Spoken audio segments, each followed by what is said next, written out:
Hello दोस्तों, Rama mathematics classes में आपका स्वागत है। आज देखते हैं इस वीडियो में रुक्मिणी बुक से 9500 प्लस जो होगा बायोलॉजी अर्थात जीव विज्ञान। बायोलॉजी से जितने भी प्रश्न पूछे गए हैं और जो पूछने की संभावना होंगे हम वे सभी इस वीडियो में कराएंगे। बस आप इसे ध्यानपूर्वक सुनते रहिएगा और जो भी आपको महत्वपूर्ण पॉइंट लगे आप उसे अपने कॉपी पर नोट कर लीजिएगा। रिवीजन करते समय बहुत ही आसानी हो। बायोलॉजी से जितने भी प्रश्न अभी तक पूछे गए हैं हम वे सभी आपको करवाएंगे। ऐसी वीडियो में देखेंगे प्रीवियस ईयर क्वेश्चन अर्थात जो है 9500 जो है प्रीवियस ईयर क्वेश्चन है। आप इसे बारी बारी से देख लेते हैं तो बायोलॉजी से एक भी प्रश्न छूटने की संभावना एग्जाम हॉल में नहीं होंगे। आइए बिना समय लेते हुए आगे बढ़ते हैं।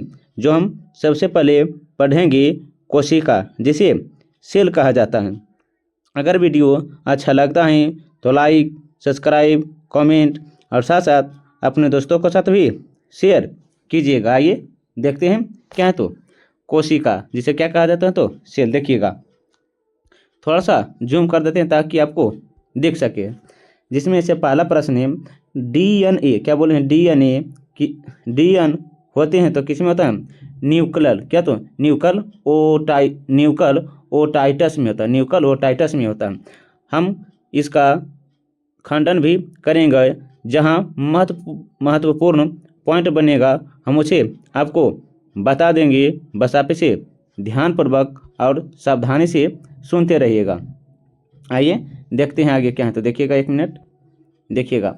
जहाँ से प्रश्न अर्थात महत्वपूर्ण पॉइंट बनते हैं हम ये आपको डिस्कशन करवा देंगे। देखिएगा क्या है। तो क्वेश्चन नंबर दूसरा है कोशिका में प्रोटीन संश्लेषण कहाँ से होता है। कोशिका में प्रोटीन संश्लेषण कहाँ से होता है तो राइबोसोम से होता है। देखिएगा कोशिका में प्रोटीन संश्लेषण राइबोसोम से होता है। रॉबर्ट हुक ने 1665 में, पॉइंट याद रखिएगा, रॉबर्ट हुक ने 1665 में इसे अवलोकित कोशिका का नाम दिया है।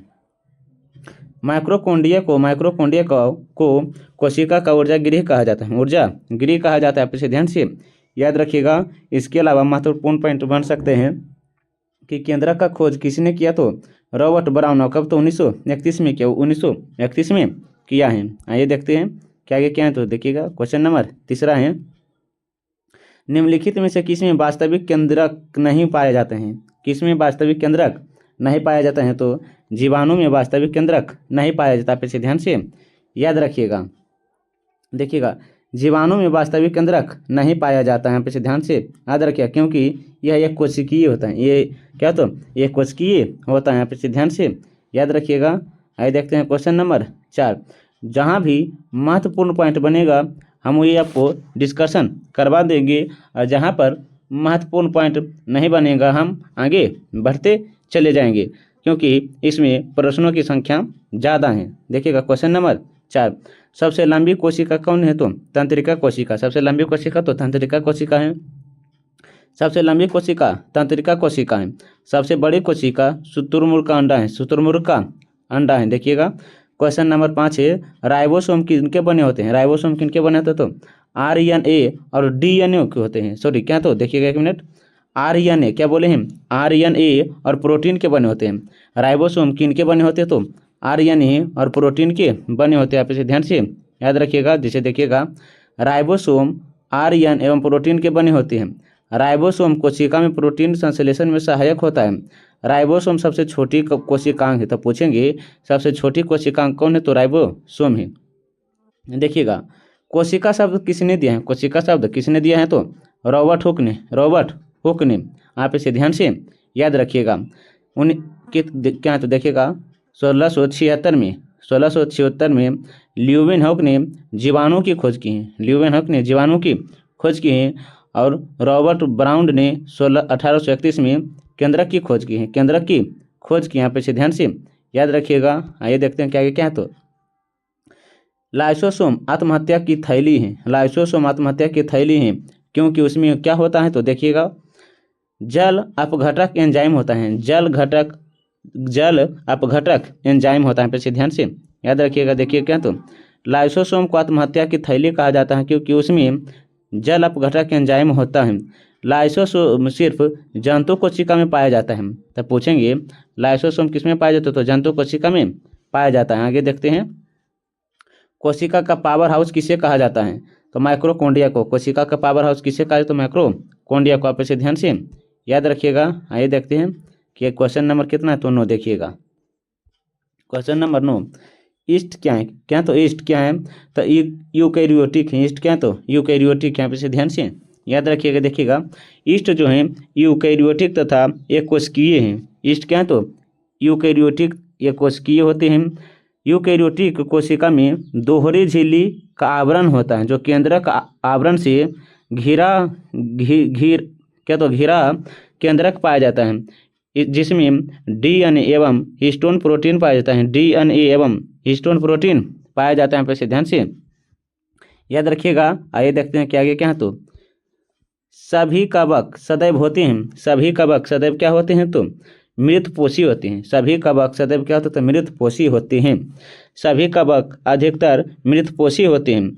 स्वपोषी ऐसा जीव हो जो अपना भोजन स्वयं बनाता है, जिसमें प्रकाश संश्लेषण की क्रिया होती है। जैसे क्या, तो पेड़ पौधे, हरे पेड़ पौधे क्या तो स्वपोषी हैं।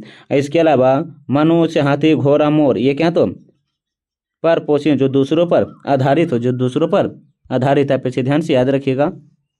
देखेंगे आगे क्या, तो कवकों में संचित भोज्य पदार्थ पाया जाता है। कवकों में संचित भोज्य पदार्थ प्रायः होता है तो ग्लाइकोजिन या तेल होता है। ग्लाइकोजिन या तेल होता है। आप इसे ध्यान से याद रखिएगा। इसके अलावा देखिए क्या है, तो आरएनए की संरचना में डीएनए की उपस्थिति में थायमिन के स्थान पर होता है। थायमिन किस स्थान पर होता है, तो यूरेसिल के स्थान पर। यूरेसिल के स्थान पर। देखिएगा क्वेश्चन नंबर 13, निम्नलिखित में कौन छोटा जीव है। कौन छोटा जीव है, तो देखिएगा कि कौन छोटा जीव है। देखिएगा तो क्या, तो माइकोप्लाज्मा। माइकोप्लाज्मा जो है छोटा जीव है। कौन छोटा जीव है, तो माइकोप्लाज्मा जो है छोटा जीव है। आप इसे ध्यान से याद रखिएगा। देखिएगा 1 मिनट। माइकोप्लाज्मा सबसे छोटा जीव है।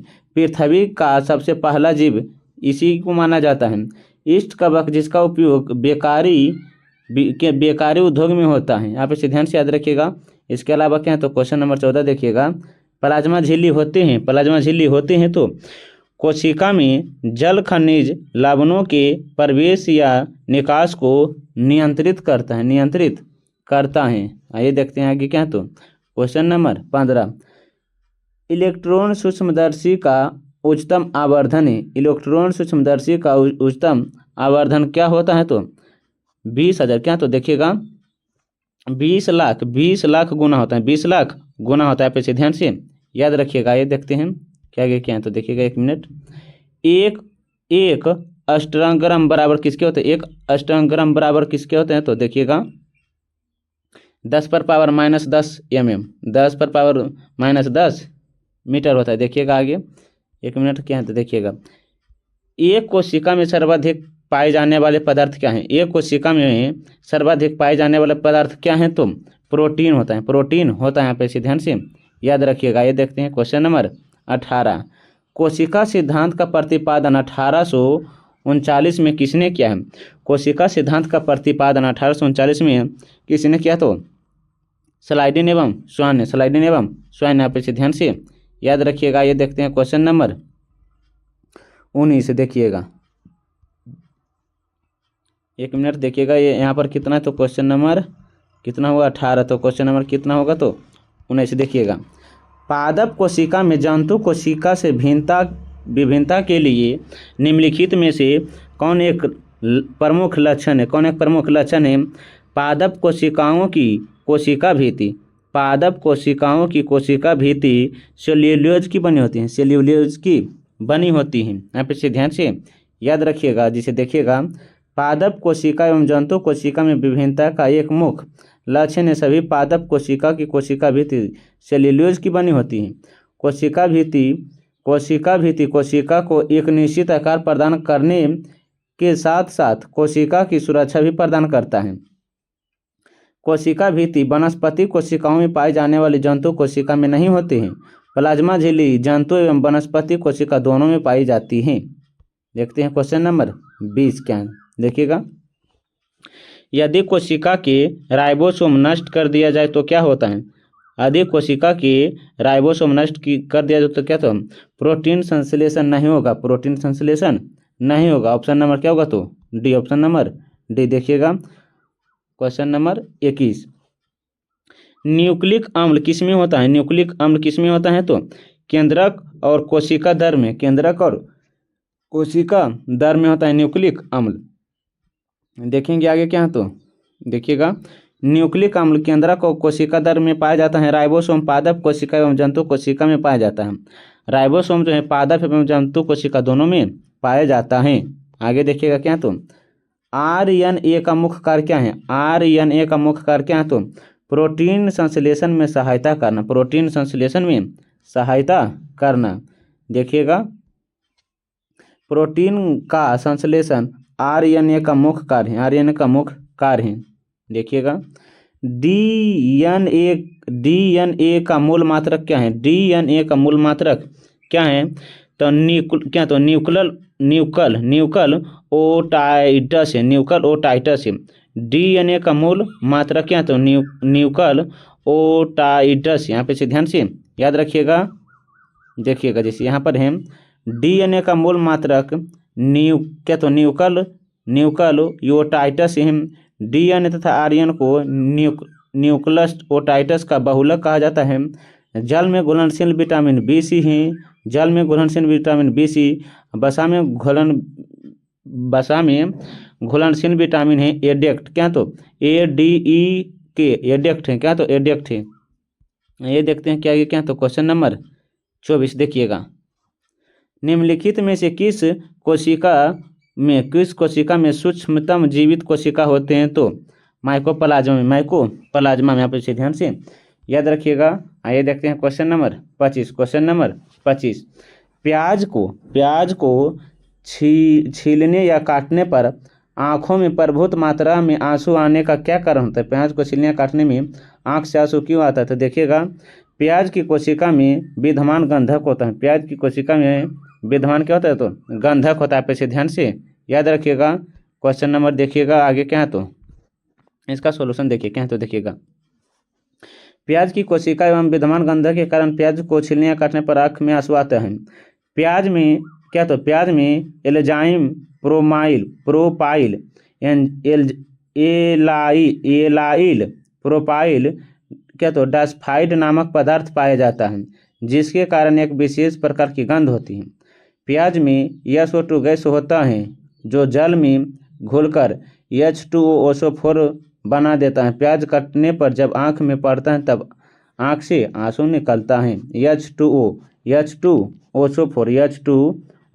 अर्थात सल्फ्यूरिक अम्ल होता है, सल्फ्यूरिक अम्ल होता है। देखिएगा कोशिका में भोजन या ग्लूकोज का ऑक्सीकरण कहाँ होता है? कोशिका में भोजन या ग्लूकोज का ऑक्सीकरण कहाँ होता है? तो माइक्रोकोन्डियम होता है। कहाँ होता है? तो माइक्रोकोन्डियम में होता है। आगे देखते हैं क्या है, तो देखिएगा कोशिका गतिविधि नियंत्रित की जाती है। कोशिका गतिविधियाँ नियंत्रित की जाती हैं तो न्यूक्लियस द्वारा। आगे देखते हैं वनस्पति, क्या बोले हैं? वनस्पति कोशिका तथा प्राणी कोशिका का अंतर किसकी उपस्थिति से स्पष्ट होता है? किसकी उपस्थिति से स्पष्ट होता है? तो कोशिका भीति से स्पष्ट होता है। देखिएगा कोशिका भीति सिर्फ पादप कोशिका में पाया जाता है। आप इसे ध्यान से याद रखिएगा, महत्वपूर्ण पॉइंट बन सकता है। प्लाज्मा झिल्ली पादप कोशिका एवं जंतु कोशिका दोनों में पाया जाता है। प्लाज्मा झिल्ली यह एक कोशिका से दूसरे कोशिका में पदार्थों के अवगामन पर नियंत्रण रखता है एवं अर्धपरागम्य होता है। देखिएगा क्वेश्चन नंबर 29 देखिएगा निम्नलिखित में कौन सी संरचना प्रोकैरियोटिक कोशिका में नहीं होती है? कौन सी संरचना प्रोकैरियोटिक कोशिका में नहीं होती है? तो केंद्रक झिल्ली नहीं होती है, केंद्रक झिल्ली नहीं होती हैं। देखिएगा प्रोकैरियोटिक कोशिका में नहीं होता है। प्रोकैरियोटिक कोशिका में 70 प्रकार के राइबोसोम होते हैं। यूकैरियोटिक कोशिका में 80 प्रकार के राइबोसोम होते हैं। यूकैरियोटिक कोशिका में केंद्रता एवं केंद्रक तथा पूर्ण विकसित कोशिका में पाए जाते हैं। देखेंगे आगे क्या है, तो देखिएगा 1 मिनट। माइक्रोकॉन्ड्रिया का मुख्य कार्य क्या होता है? माइक्रोकॉन्ड्रिया का मुख्य कार्य है जो कोशिका में होता है, तो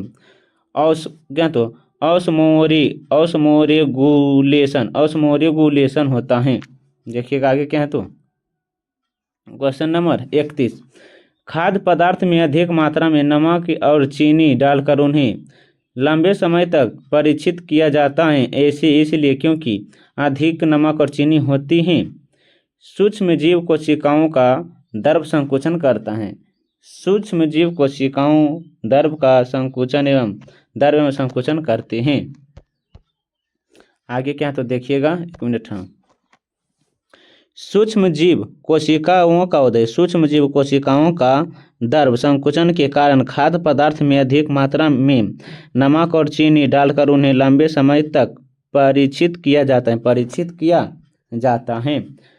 तार केंद्रक पाया जाता है तो प्राणी कोष में। तार केंद्रक किस में पाया जाता है, तो प्राणी कोष में पाया जाता है। तार केंद्रक जो है प्राणी कोष में पाया जाता है।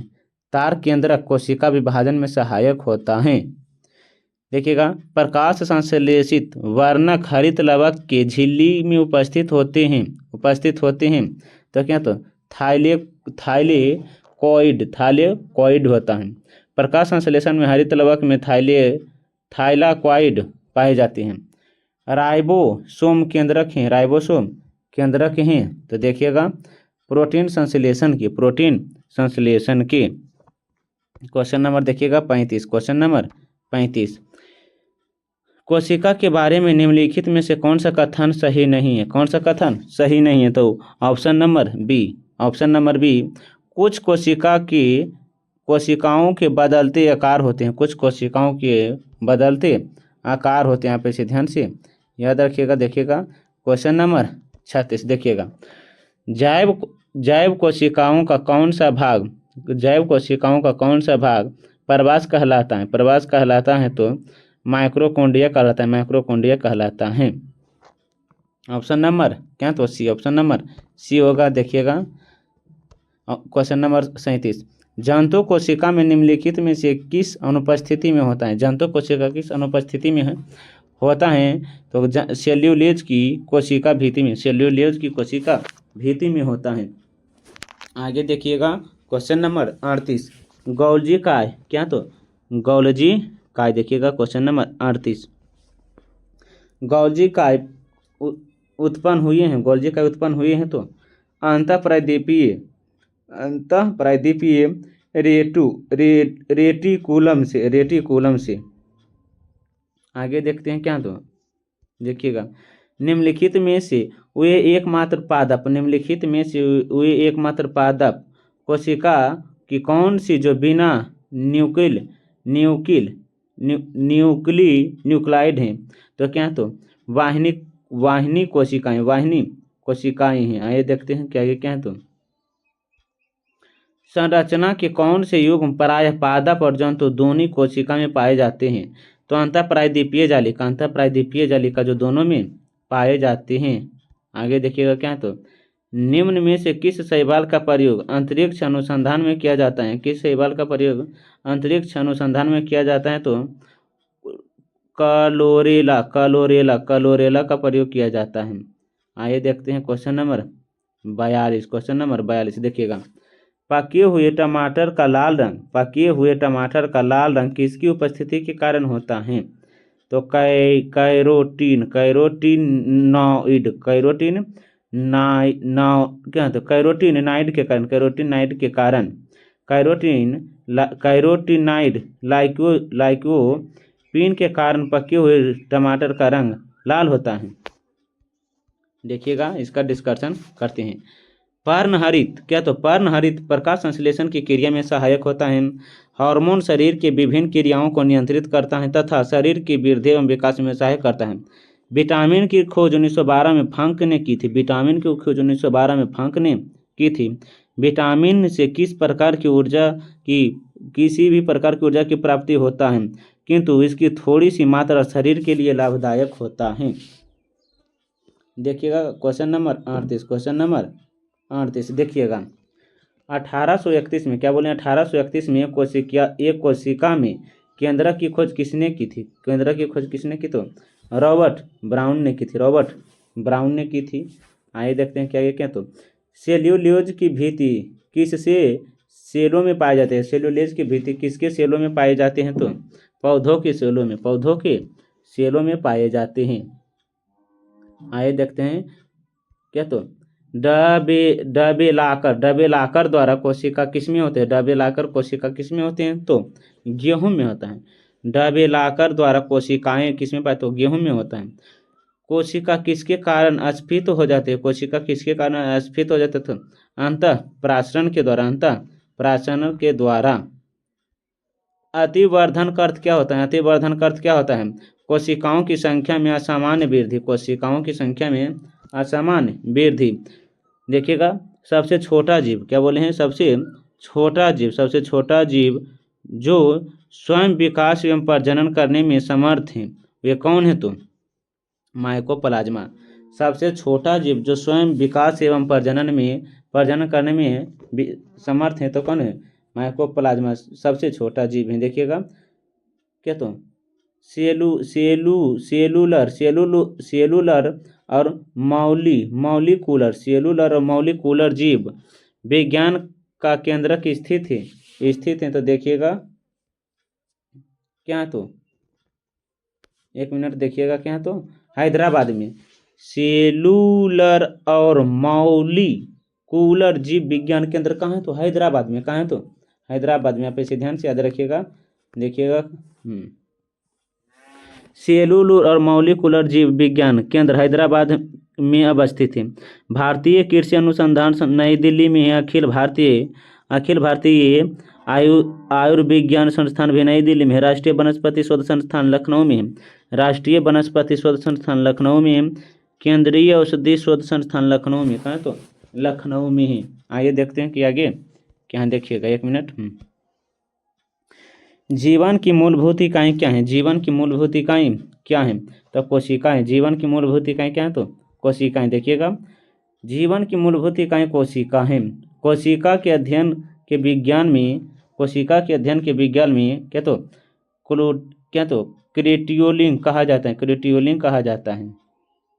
कोशिका शब्द का प्रयोग सर्वप्रथम रॉबर्ट हुक ने 1665 में की थी। कोशिका दो प्रकार की होती हैं, प्रोकैरियोटिक और यूकैरियोटिक। कोशिका के प्रकार कितने? तो प्रोकैरियोटिक और यूकैरियोटिक होता है।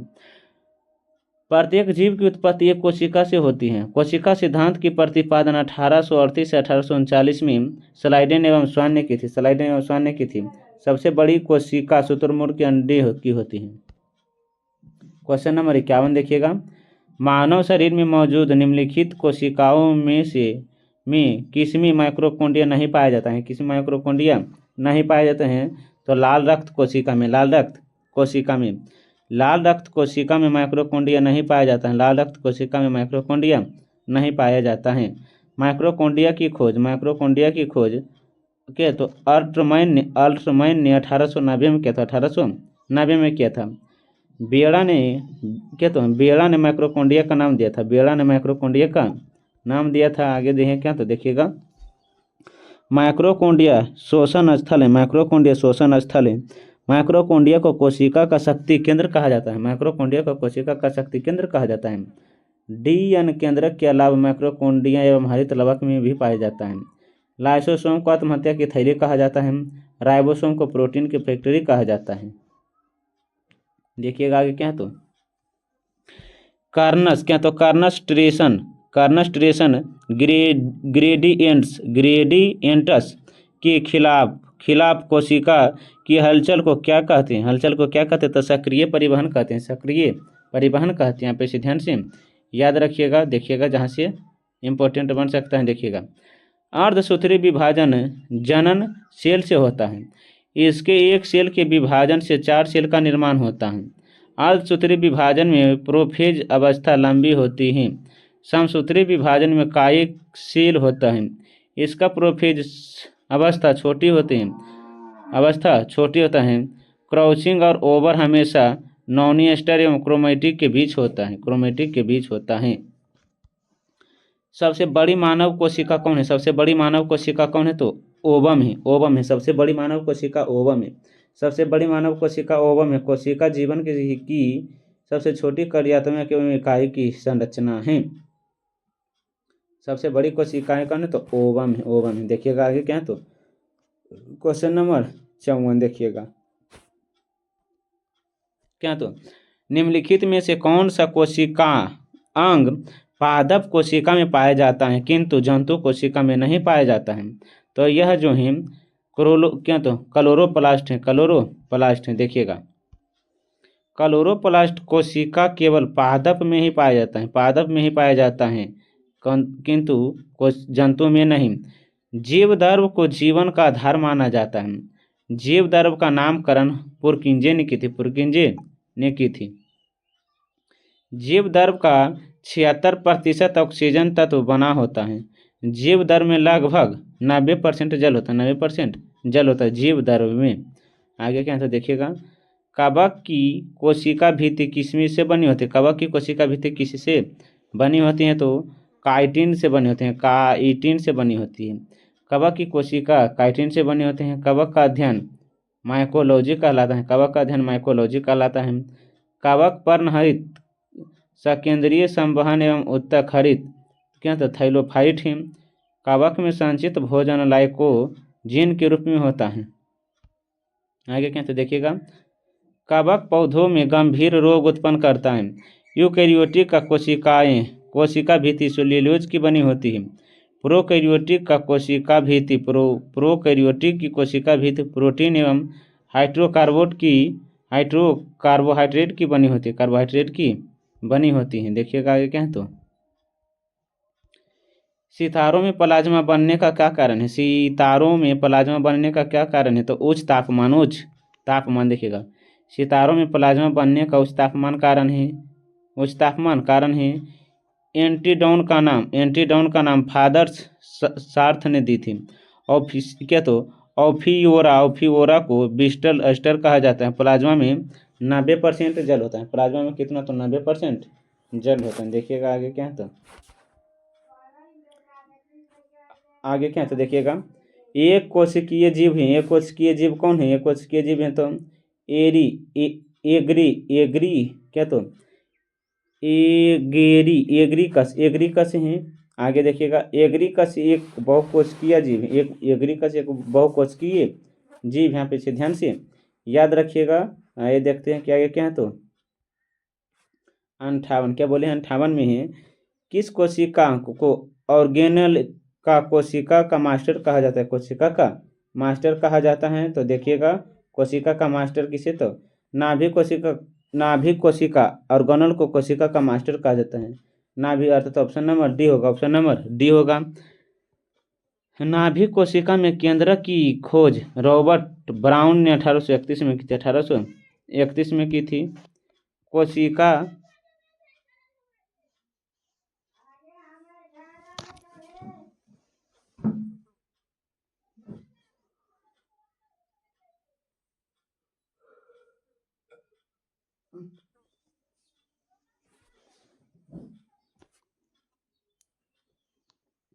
देखिए क्या बोले हैं, तो कोशिका द्रव के बीच एक कड़ी गोला एवं कड़ी संरचना पाई जाती है जिनका नाम केंद्रक होता है। इसके चारों ओर दोहरे परत की झिल्ली होती है जिसे केंद्रक या केंद्रिका झिल्ली कहते हैं, केंद्रक या केंद्रिका झिल्ली कहते हैं। जो इम्पोर्टेंट है हम उसी को देखेंगे। देखिएगा आपको पता है माइक्रोकॉन्ड्रिया का ऊर्जागिरी का हाउस कहा जाता है। निम्नलिखित में से किस कोशिकांग की प्रोटीन फैक्ट्री होता है? तो राइबोसोम में। देखिएगा आगे क्या, तो डीएनए का एक खंड जो एक प्रोटीन की जानकारी प्रदान करता है वो क्या होता है? तो वो जीन होते हैं, क्या, तो जीन होते हैं। देखिएगा आगे क्या, तो मधुमक्खी के डंक का इलाज करने के लिए किस घोल का प्रयोग किया जाता है? किस घोल का प्रयोग किया जाता है? तो देखिएगा बेकिंग सोडा। मधुमक्खी के डंक के इलाज करने के लिए बेकिंग सोडा का प्रयोग किया जाता है। बेकिंग सोडा देखिएगा आगे क्या है तो देखिएगा 1 मिनट क्या बोले, मधुमक्खी के डंक का इलाज करने के लिए बेकिंग सोडा का उपयोग किया जाता है। एपीकल्चर में मधुमक्खी पालन का अध्ययन किया जाता है। खाने वाला सोडा का रासायनिक नाम सोडियम बाइकार्बोनेट है। खाने वाला सोडा का रासायनिक नाम सोडियम बाइकार्बोनेट है। खाने का सोडा का अणुसूत्र NaHCO3 होता है। इसका उपयोग अग्निशामक यंत्र में बेकारी उद्योग और प्रतिकारक के रूप में किया जाता है। धोवन सोडा का रासायनिक नाम सोडियम बाइकार्बोनेट है। सोडियम कार्बोनेट है। धोने वाला का सोडा है Na2CO3 इंटू 10 H2O होता है। सिरका में एसिटिक अम्ल पाया जाता है। नींबू में साइट्रिक अम्ल पाया जाता है। नींबू में साइट्रिक अम्ल और सिरका में एसिटिक अम्ल, सिरका में एसिटिक अम्ल और नींबू में साइट्रिक अम्ल पाया जाता है। देखिएगा आगे क्या है तो देखिएगा 1 मिनट। कॉर्क सेल में मौजूद एक रसायन जो उनमें से गैस और क्या तो बोले हैं, गैस की प्रवेश होता है, गैस का प्रवेश होता है, क्या होते हैं तो सुबेरिन होता है, सुबेरिन होता है, क्या तो सुबेरिन होता है। देखिएगा आगे क्या तो प्रोटीन की जानकारी प्राप्त करने के लिए DNA के भाग को क्या कहा जाता है तो जीन कहा जाता है। क्या तो जीन कहा जाता है। देखिएगा प्रोटीन संश्लेषण में क्षार एवं यूट्यूब की एक निर्माण होता है तो क्या तो है mRNA होता है, mRNA होता है। देखिएगा कि आगे क्या है तो 1 मिनट देखिएगा। देखिएगा कणुओं की गतिज ऊर्जा में अधिकतम क्या होते हैं तो प्लाज्मा होते हैं। क्या तो प्लाज्मा होते हैं। कणुओं की अधिकतम ऊर्जा में क्या तो प्लाज्मा होते हैं। डाइस में पतली कोशिका भीति के साथ अपेक्षाकृत अभिष्टि कोशिका क्या होते हैं तो पेरिन कायमा होता है, पेरिन कायमा होता है, पेरिन कायमा होता है, पेरिन कायमा। देखिएगा आगे क्या बोले तो पादप कोशिका भीति किसकी बनी होती है, पादप कोशिका भीति किसकी सेल्यूलोज और पैक्टिन के होते हैं, सेल्यूलोज और पैक्टिन की बनी होती है। देखिएगा ये क्या तो अंतः कोशिका एक हार्ड एवं मैट्रिक्स में अंतः प्रायद्वीपीय स्थापित होते हैं जो बना होता है Ca एवं P का, Ca और P का होता है। आप इसे ध्यान से याद रखिएगा। देखिएगा अर्थात का बायोलॉजी से हम पहला चैप्टर आपको पढ़ा दिए हैं जो है कोशिका से आज तक प्रीवियस ईयर में कहे तो 68 प्रश्न ही पूछे गए हैं। हम पार्ट 2 में लाएंगे कोशिका विभाजन। अगर वीडियो अच्छा लगता है तो लाइक, सब्सक्राइब, कमेंट और साथ साथ अपने दोस्तों के साथ भी शेयर कीजिएगा। यह वीडियो जो है आप एक बार पुनः देख लीजिएगा ताकि कोशिका से जितने भी प्रश्न बनते हैं ये सभी आपको एक ही वीडियो में याद हो जाए। तब तक के लिए पढ़ने में मस्त रहिए, ज़बरदस्त रहिए। हम मिलते हैं एक नए वीडियो के साथ। कोशिका विभाजन। जय हिंद, जय भारत।